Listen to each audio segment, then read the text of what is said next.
I know Twitter's not the reason, it just happens to be the algorithms, the forum, the time.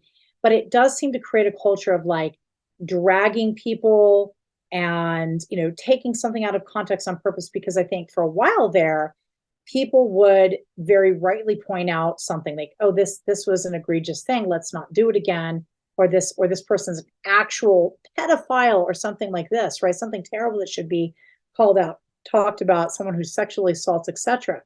But now it's just become this like, maybe I can make my career by garbaging someone. And I feel like, especially Indigenous people, we're just starting to make this thing that I've been waiting for 20 years. I've been writing articles for BuzzFeed, LitHub. I've been, making connections, reaching out to people, asking if they need things, right?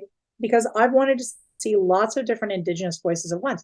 And there are people in our community who I feel like they don't want that. They want it to just, again, just be one voice. And they'll drag and drag and drag and drag and harass or punish people for just making a completely stupid mistake that they're willing to be like, oh, I learned here. I'm sorry. Gosh, I'll never do that again.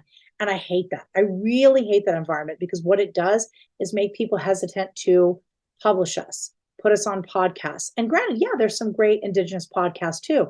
But you know what? For example, the horror community, it has lots of different people from lots of different places, all supporting each other. We're going to make mistakes. And what I like about it is we're all coming from different places and we're all having a conversation. So I don't want to see a situation where people are like, oh, I'm so afraid to make a mistake. I don't want to have an Indigenous person. Oh, I'm so afraid of their trolls. I don't want to have an Indigenous person. That is really a mess.